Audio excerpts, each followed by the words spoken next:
네, 뉴욕 증시 마감 상황 살펴보는 김선영의 In USA SH 인베스트먼트 김선영 연구원과 미국 현지 연결해서 얘기를 들어보도록 하겠습니다.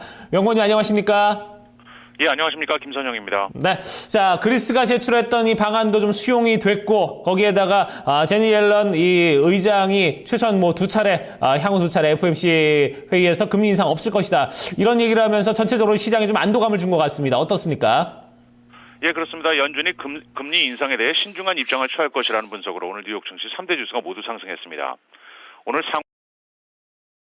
옐렌 의장은 기준금리 인상 전 선제 안내를 변경할 것이라면서 최소에서 기준금리 인상이 없을 것이라고 밝혔고 투자자들은 이것을 연준이 향후 금리 인상 시기에 대해 유연한 입장을 가질 것이라고 분석을 하면서 적극적인 매수에 뛰어들었는데요.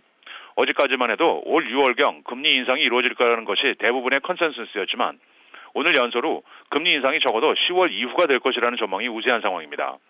또한 유로존 재무장관 협의체인 유로그룹이 그리스의 경제 개혁안을 승인하고 구제금융 연장안을 결정했다는 소식이 또 다른 호재로 작용을 했는데요. 유로그룹은 오늘 오전 열린 화상회의를 통해 그리스가 제출한 조세 공정성 강화, 탈세와 부패 방지, 그리고 연료와 담배 밀수 단속 등을 포함한 개혁안을 승인한 바 있습니다. 오늘 업종별로는 은행과 주택건설, 항공사, 유틸리티, 태양광, 운송, 반도체 업종 등이 상승했던 반면 에너지를 비롯해 바이오, 어페럴, 소매, 의료보험사 등이 하락했고 마지막으로 10년 만기 국채금리는 어제보다 크게 내린 1.988%의 거래를 마쳤습니다. 네, 자 10년 만기 국채금리 며칠째 좀 계속 하락을 하면서 또다시 좀 2% 아래로 떨어지는 그런 모습을 보여줬네요. 자 그리고 증시 이슈와 그 특징 종목들 좀 살펴보도록 하겠습니다. 자 카지노의 도시 마카오가 이제 중국 정부와 협의를 해서 중국인 관광객 수 제한에 들어간다는 얘기가 들리고 있습니다. 어떤 내용입니까? 예, 그렇습니다. 지난해 12월 시진핑 국가주석이 마카오 경제가 카지노에 대한 과도한 의존도를 낮추라고 촉구한 데 따른 후속 조치로 마카오 정부가 중국인 관광객 수를 제한하는 방안을 중국 당국과 협의 중이라는 소식으로 관련 카지노 업체들의 주가가 급락세를 보였습니다. 마카오의 사회문화부 장관은 현지 방송과의 인터뷰를 통해서 마카오 정부는 마카오가 수용할 수 있는 관광객 수를 분석한 뒤 거주민들의 삶의 질을 해치지 않을 수 있는 적정 관광객 규모가 얼마인지 파악하는 작업을 중앙정부와 함께 진행하겠다고 밝혔는데요. 이와 관련해 마카오의 데일리 타임스는 이 같은 관광객 수 제한 방침을 두고 조만간 마카오와 중국이 협의를 시작할 것이라고 보도하고 있습니다. 오늘 특징 종목들입니다. 오늘 폐장 후 미국 최대 PC 업체 휴렛패커드가 실적을 발표했습니다. 휴렛패커드는 지난 분기 예상에 부합한 주당 92센트의 순이익을 거뒀지만 매출이 예상에 미치지 못한 데다 올 한 해 전망을 하향 조정하면서 현재 주가는 5%의 약세를 보이고 있습니다.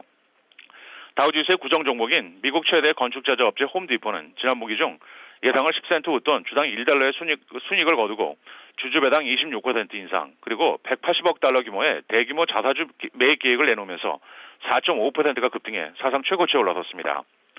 미국의 최대 은행인 JP모건 체이스는 대형 기관들과 대기업들의 일부 예금에 대한 수수료를 매기는 방안을 검토 중이라는 월스트리트저널지의 보도로 오늘 2.5% 상승했는데요. 자세한 내용은 오는 24일경 발표될 것으로 예상됩니다.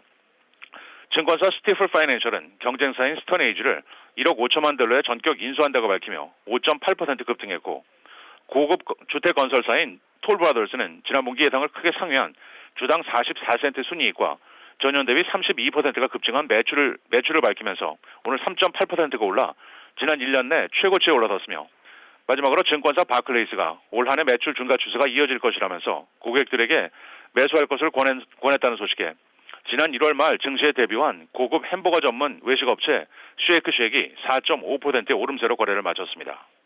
자, 이제 경제지표와 일정도 좀 체크를 해보도록 하겠습니다. 자, 2월 소비자 신뢰지수 컨퍼런스 보드에서 발표를 했는데 예상치보다 못 미쳤다고요? 예, 그렇습니다. 민간 경제 연구기관인 컨퍼런스 보드에 따르면 2월 중 미국 소비자 신뢰지수가 전달의 103.8보다 크게 하락한 96.4를 기록해 증시 예상치였던 99.6에 미치지 못한 것으로 나타났습니다. 컨퍼런스 보드 측은 현재 상황에 대한 평가는 긍정적이지만 단기적인 기대가 낮아졌다면서 이번 달 신뢰지수의 하락에도 불구하고 여전히 경기 후퇴 이전의 수준을 유지하고 있다고 덧붙이고 있습니다. 항목별로는 현재 상황지수가 113.9에서 110.2로 향후 6개월에 대한 기대지수는 97에서 87.2로 각각 하락했습니다. 마지막으로 내일은 상무부의 1월 신규 주택 판매와 주간 모기지 신청지수, 주간 원유 재고 등의 경제지표와 함께 로우스, 캠블스úp, 엘브랜스, TJX, 세일스포스.com 그리고 달러 트레이딩이 지난 분기 실적을 내놓을 예정입니다. 네, 알겠습니다. 오늘도 좋은 말씀 고맙습니다. 네, 고맙습니다. 네. 자, 이렇게, 뉴욕 증시, 어제는 다소 혼조세를 보였습니다만 오늘 상승세로 좀 마감을 했다는 소식으로, 기분 좋게 마무리가 됐습니다. 자, 그러면 이제 지수별 흐름이 좀 어땠는지 좀 자세히 알아보도록 하고요. 이에 따라서 외신 소식들 또 어떤 소식들이 나오고 있는지도, 챙겨보도록 하겠습니다. 자, 시황센터로 연결합니다. 어제 앵커 그리고 우성 기자 두 분 전해주시죠.